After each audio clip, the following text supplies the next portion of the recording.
Welcome to The Art of Medicine, the program that explores the arts, business, and clinical aspects of the practice of medicine. I'm your host, Dr. Andrew Wilner. Today, I'm pleased to welcome Cameron Sabet, a medical student at Georgetown University. I've interviewed more than 100 guests on The Art of Medicine, but Cameron is the first medical student to be on the show.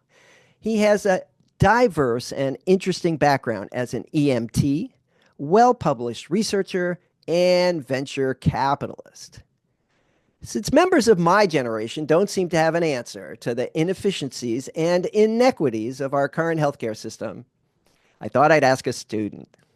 But first, a word from our sponsor, locumstory.com. Locumstory.com is a free, unbiased educational resource about locum tenens. It's not an agency. Locum Story answers your questions on their website, podcast, webinars, videos, and they even have a Locums 101 crash course. Learn about locums and get insights from real-life physicians, PAs, and NPs at locumstory.com. And now to my guest. Welcome, Cameron. Happy to be here. Thank you very much for having me. Cameron, it's my pleasure. I saw your bio and I said, oh, this is an interesting guy. And I know you have a particular interest in sort of the healthcare world and how things can work better. So that's a hot topic. In fact, our last episode, I talked with a former congressman and who has a company that is working to sort of provide better, more efficient, lower cost healthcare to millions of people. Everyone is struggling to find solutions. So before we get to that, let's find out how you got to where you are. What's your medical background?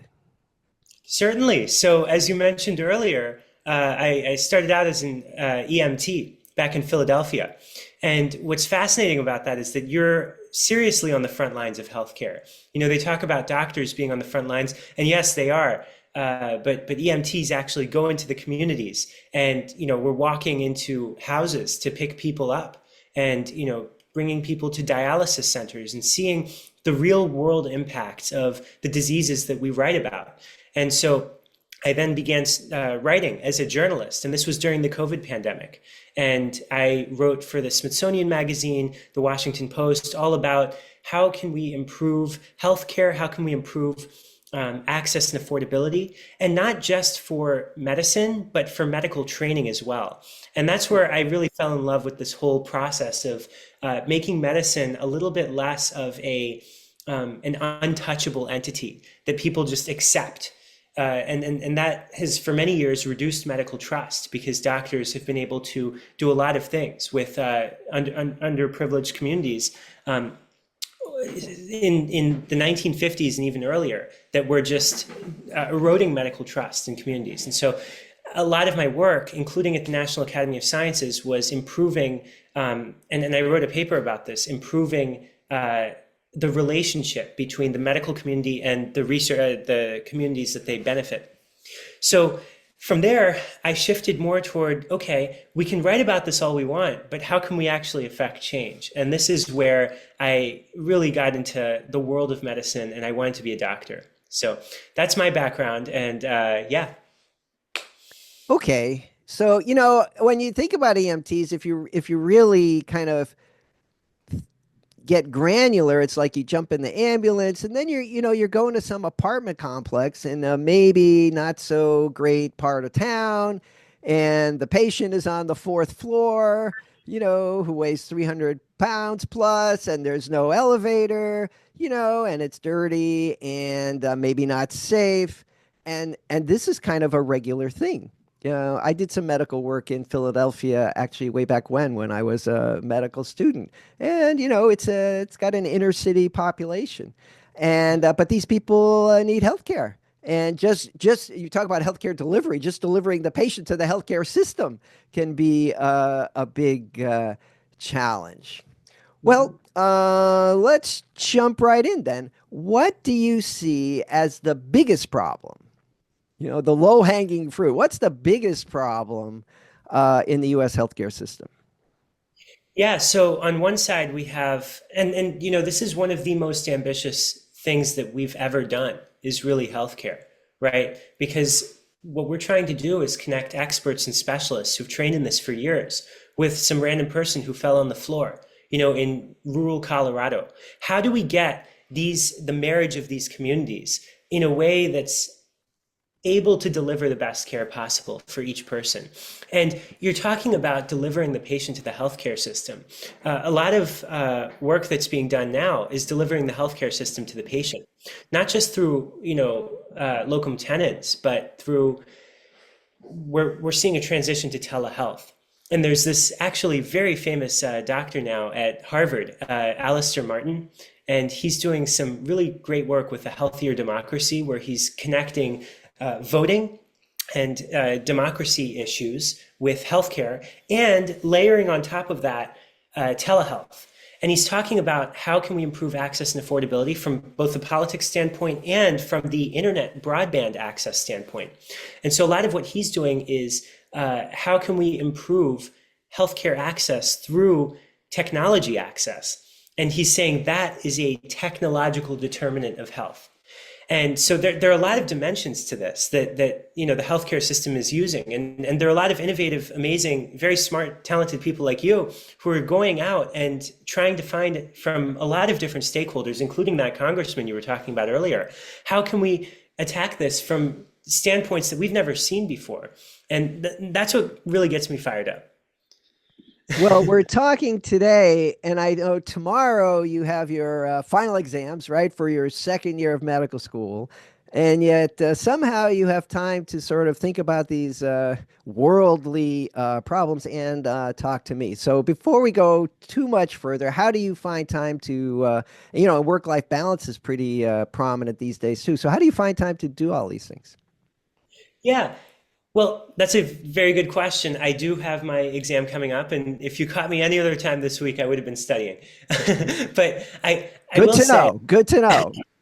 yeah, yeah, it's good to know that future physicians aren't just, dilly-dallying in the meadows. Now, what I will say is, I think Jeff Bezos said this once, where it's not necessarily work-life balance as much as work-life flow. And so some periods of your life, you may be edging more toward work, and some periods you may be edging more toward life. It just depends.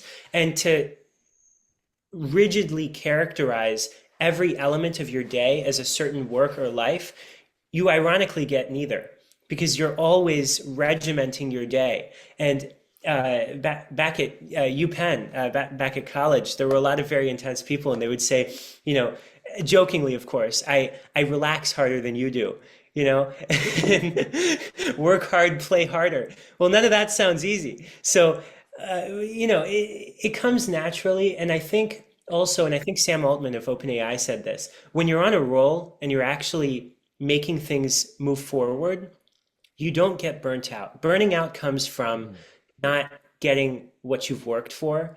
And so if you can consistently produce high quality output, you don't get tired. It actually energizes you. It makes you a lot happier than if you were playing video games for a whole afternoon. You just leave that and you're like even more tired than when you came. So when you're actually seeing the results of what you put out, I think it's very invigorating. And I think you don't necessarily need to think of it in that dichotomy. Wow, that is one of the most, I don't know whether to credit you or Jeff Bezos or who should get the credit for that, but there's a lot of wisdom there, because I remember when I was a resident, I did two residencies, 3 years in internal medicine and 3 years in neurology and a fellowship. So I did 7 years. I don't remember work-life balance ever even coming up because I was having fun. We were working 80, 100 hours a week.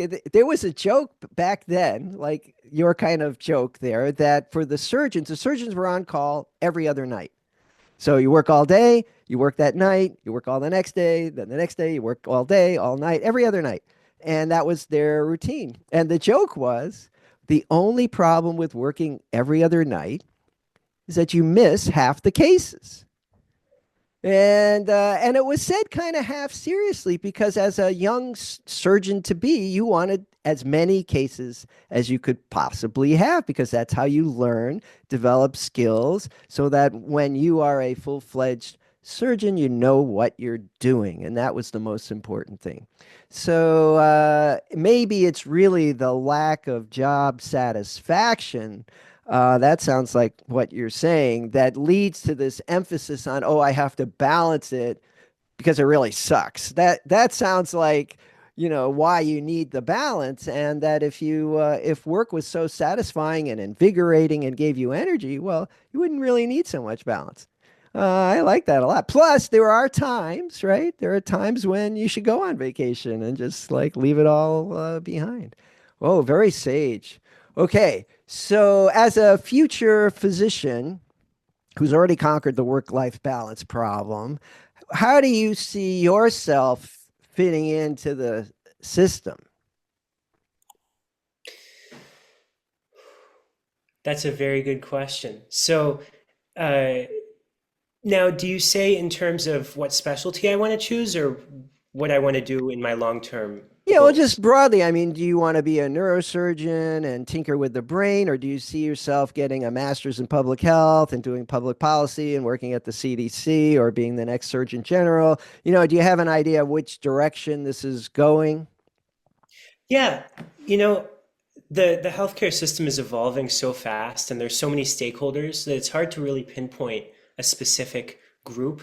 And so I want to follow this path and see. So far, I've noticed that a lot of the fastest breakthroughs occur not even just in entrepreneurship, but specifically venture capital.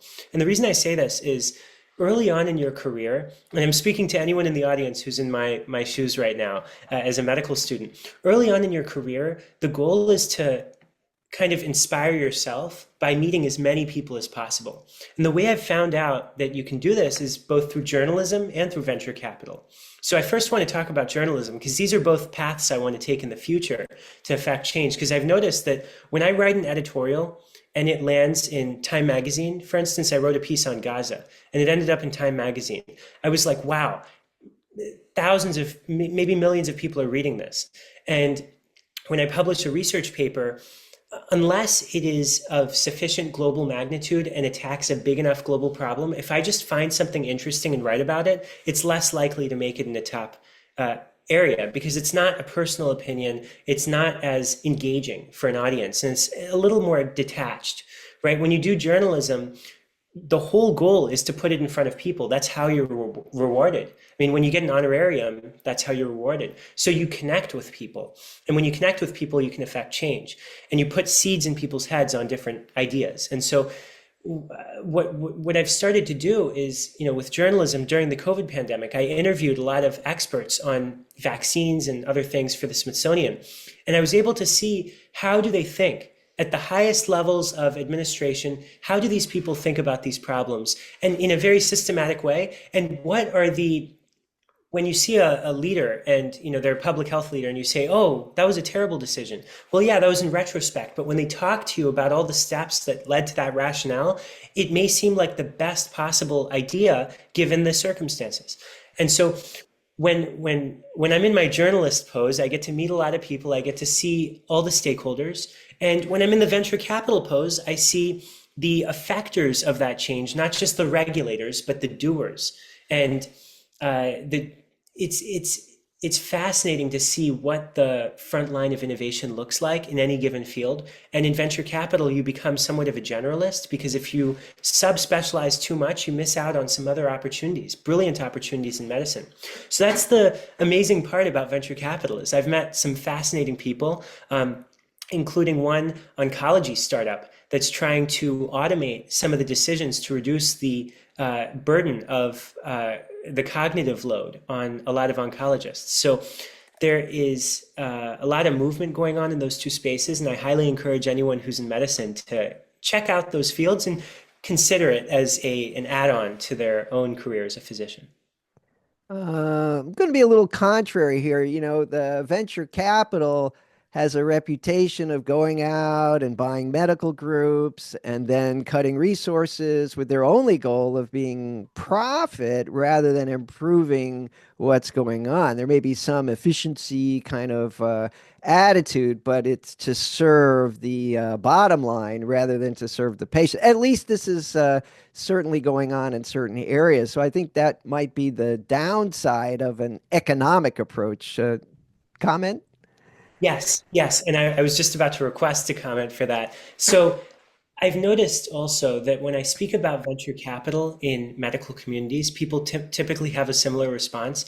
What I'll say to that is venture capital is not private equity.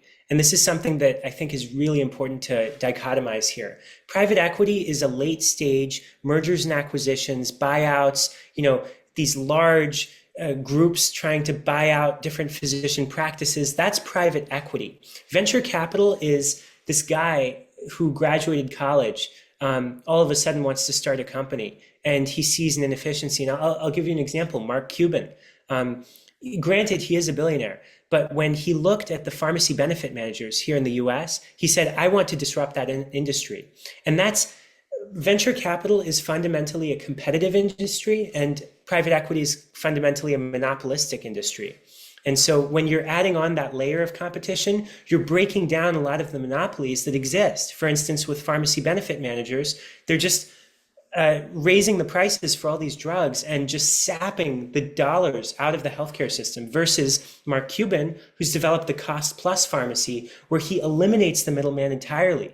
And he's cutting down the prices of these drugs by like 32x. The minute you introduce competition is the minute you reduce prices. And fundamentally, that is a positive for the consumer. So I would say it's the exact opposite, in fact, of private equity in that respect. Well, that's very helpful. I learned something. So venture capital is some guy loaning Steve Jobs in his garage, $1,000 so he can develop his company. And private equity, as you say, is a late stage, whole different operation. I think those of us that aren't too financially sophisticated may not have realized the difference. So that's very, very helpful. And I agree in my discussion with Mr. Andrews, the former congressman, we talked about there are too many people in the middle. And that sounds like what Mark Cuban visualized also. Now, another angle I know you're interested in of health care is spirituality. Where does that fit in? Yeah. So back in college, I kind of saw this through a very uh, it, when I was in college, I originally entered and I was like, okay, I'm just going to put my head down and be a doctor. And I then took a class on Native American studies with the only Native American professor at UPenn. And she talked a lot about their culture and their religion. And underpinning the religion part is the epistemic values, the underpinnings of their societies. And they're no monolith. They're many, many cultures, and they believe in so many different things across the US. And what happened is she walked us through step by step in this graduate course all of the different decisions that the healthcare system made throughout time, and how that may have influenced the relationship between certain Native American communities and American medicine. And it got to the point where there was a Crow Nation tribal member who entered a hospital system, and he was having a heart attack, and he just fell on the floor, and he said, I would rather die than get treated by you, because you guys are the colonizers, get out. And this was a moment where I realized, wow, the healthcare system really hasn't taken into account a lot of the belief systems that a lot of other people have, and that ties in with cultural values, and that ties in with end-of-life care. And so through all this, through this graduate course, I decided to do a master's in religion at UPenn, and I studied bioethics, and I studied, actually half of my classes were in bioethics. And so I started to really get engrossed in for instance, this concept of recruitmentology, where you try to recruit people from underprivileged backgrounds as much as possible. And you do that through whatever means possible, money, etc. And as you can imagine, that poses a lot of ethical questions. And so how do you approach that from various religious standpoints? And then finally, I'll leave you with this. In the religious studies department, I did one of my papers on Buddhist bioethics. And we were talking about how in a lot of these healthcare systems, there are chaplains, but there are no experts on, dedicated experts to Buddhism, for instance.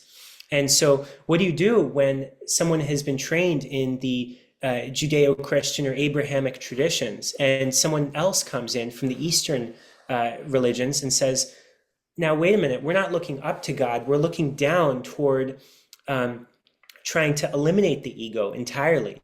And we say that there are many gods, or there is no soul, for instance, in Buddhism. How do you tell a mother who just lost her son that he has no soul? And so the question then becomes, well, how do we comfort the mother in that moment? And at least in the Buddhist tradition, you can say that son had 5 skandhas, or aggregates, that make up the human body. And his smile, for instance, lives on in other people. And so when you see a smile in another person, that's a part of your son. And so these are elements of the healthcare system that may be overlooked in current spiritual infrastructure that's put in place in a lot of these hospital systems. And I think as the US gets more and more immigration, our country was founded on immigration, we're going to need to be a lot more spiritually inclusive to improve trust in the healthcare system. Cameron, this is a fascinating discussion, and I think we could talk all day. I have a lot of questions, but I know you have an important exam to prepare for tomorrow. So we're going to leave it there. Anything you'd like to add before we close? No, I really appreciate you having me on call, and you were an excellent interviewer. Just amazing, amazing time. And I will be sure to watch a lot of your other podcasts as well. Cameron Sabet, thanks for joining me on The Art of Medicine. And now a final thanks to our sponsor, locumstory.com. Locumstory.com is a free, unbiased educational resource about locum tenens. It's not an agency. Locum Story exists to answer your question about the how-tos of locums on their website, podcast, webinars, and videos. They even have a Locums 101 crash course. At locumstory.com, you can discover if locum tenens make sense for you and your career goals. What makes locumstory.com unique is that it's a peer-to-peer platform with real physicians sharing their experiences and stories, both the good and bad, about working locum tenens. Hence the name, Locum Story.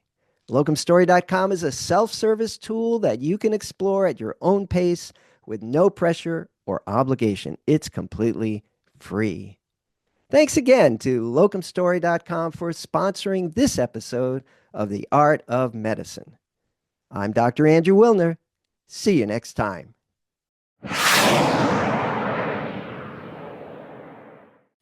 This program is hosted, edited, and produced by Andrew Wilner, MD, FACP, FAAN. Guests receive no financial compensation for their appearance on The Art of Medicine. Andrew Wilner, MD, is Associate Professor of Neurology at the University of Tennessee Health Science Center, Memphis, Tennessee. Views, thoughts, and opinions expressed on this program belong solely to Dr. Wilner and his guests and not necessarily to their employers, organizations, or other group or individual. While this program intends to be informative, it is meant for entertainment purposes only. The Art of Medicine does not offer professional financial, legal, or medical advice. Dr. Wilner and his guests assume no responsibility or liability for any damages, financial or otherwise, that arise in connection with consuming this program's content. Thanks for watching. For more episodes of The Art of Medicine, please subscribe. www.andrewwilner.com